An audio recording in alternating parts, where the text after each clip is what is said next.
खरं बघायला गेलं तर ह्या प्रसंगातनं मी स्वतः पण केलेलो आहे. कारण 2006 रोजी माझ्यासुद्धा वडिलांचा अशाच पद्धतीनं खून झालेला होता आणि ती आग काय असते पोटातली मला वाटते त्याचं शब्दात वर्णन कोणीही करू शकत नाही.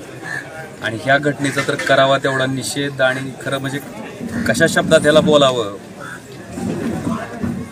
म्हणजे इतका नीचपणाचा कळस असू शकत नाही. इतक्या वाईट पद्धतीनं महाराष्ट्रासारख्या पुरोगामी राज्यात जर अशा घटना होत असतील तर खरंच ते नेमकं आपण कुठं राहतोय इथपर्यंत विचार करण्या इतपत ही परिस्थिती ह्या भागातली ह्या घटनेवरनं त्या ठिकाणी अधोरेखित होती. आणि निश्चितपणे आम्ही सगळे तर या कुटुंबाच्या बरोबर आहेतच, पण मी सगळ्यात मोठा ह्या गोष्टीला मानतो की नियतीचा जो न्याय असतो.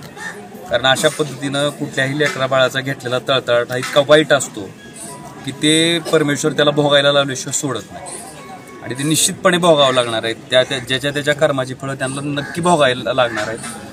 अपेक्षा एवढीच आहे की शासन नावाची जी यंत्रणा त्या ठिकाणी बसलेली आहे त्या शासन नावाच्या यंत्रणेनं ताबडतोब ह्याच्या पाठीमागचे जे कोणी गुन्हेगार असतील ते किती का मोठे असणार कोणी का असणार मला वाटतं ते शोधून काढावे आणि मला वाटतं त्यांच्यावर कठोरातली कठोर शिक्षा त्या ठिकाणी द्यायचं काम शासन नावाच्या यंत्रणेनं करावं. मुख्यमंत्र्यांनी 2 ते 3 स्तरीय आणि न्यायालयीन चौकशी दोन्ही चौकशी यामध्ये होणार आहे.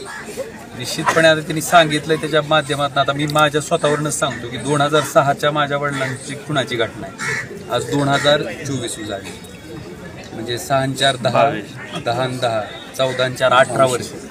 अजूनही केस माझी सेशन कोर्टात ट्रायल कोर्टात चालू आहे. आता शेवटच्या स्टेजला आहे. माझा लहान भाऊ कंटिन्यू त्या केसचा फॉलोअप घेतोय, कंटिन्यू त्या केसच्या प्रत्येक तारखेला जातोय. मला वाटतं कायदाच इतका अशा लवचिक पद्धतीनं बनवला गेलेला आहे की त्या गुन्हा करणाऱ्या माणसाला जितके दिवस पुढं प्रोलॉंग करता येईल तेवढं लांबवायचे सगळे हत्यारं त्यांच्याकडे उपलब्ध असतात. कोर्टाच्या टॅक्टिक्स असतात, वकिलाच्या टॅक्टिक्स असतात. मला वाटतं ह्या पद्धतीनं न्याय मिळणं फार कठीण आहे. त्यामुळं आता मुख्यमंत्री महोदयांनी जर सांगितलं असेल की फास्ट ट्रॅक कोर्टापुढं आम्ही हा केस घेऊ त्या पद्धतीनं त्या केसचा पूर्णतः तपास हा अतिशय पारदर्शक पद्धतीनं होईल. जे कोणी खरे गुन्हेगार असतील त्यांना समोर आणलं जाईल, त्यांना शिक्षा केली जाईल. मला वाटतं अशा पद्धतीनं बोलल्या पद्धतीनं जर झालं तर निश्चितपणे शेवटी कुटुंब म्हणून काय मागत असते कुटुंब जो काही अन्याय त्या कुटुंबावर झालेला आहे जे काही भोगतंय ते कुटुंब मला वाटतं त्याला न्याय द्यायचं काम मला वाटतं शासन नावाच्या यंत्रणेनं करणं गरजेचं आहे. आणि मी त्याच्या पुढे जाऊन म्हणत असतो की आपण शासन म्हणून जर ते देण्यात कुठं कमी पडलो किंवा आपण जर कुचराई केली तर त्याची कर्माची फळं प्रत्येकाला भोगायची ठरलेली असतात ती भोगावी लागतात. पण म्हणजे राजकारणाचं झुंडशाहीकरण होत आहे असं एकंदरीत पाहायला मिळते का महाराष्ट्रात. आणि एक परिस्थिती अशी असते की माणसाला राजकारणातनं सत्ता मिळते आणि सत्तेच्या नंतर माणसाच्या डोक्यात एक मस्ती जाते, एक प्रकारचा माज माणसाच्या डोक्यात येतो की मी काही जरी केलं तर माझं कोण काही वाकडं करू शकत नाही, मला कोण काही पकडू शकत नाही. ही भावना जेव्हा त्या माणसाची तयार होती त्यावेळेस ती माणसं अशा कृत्याला त्या ठिकाणी सामोरे जातात.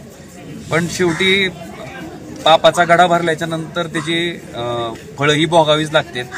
रावणाची लंका राहिली नाही त्याच्यामुळं बाकीच्या लोकांनी फार आम्ही सत्ता आणि आम्हाला कोणच काही करू शकत नाही ह्या आविर्भावात राहायची गरज नाही. नियती सगळं काही घडवून आणते आणि नियती 100% केलेल्या कृत्याची फळं भोगायलाच लावते.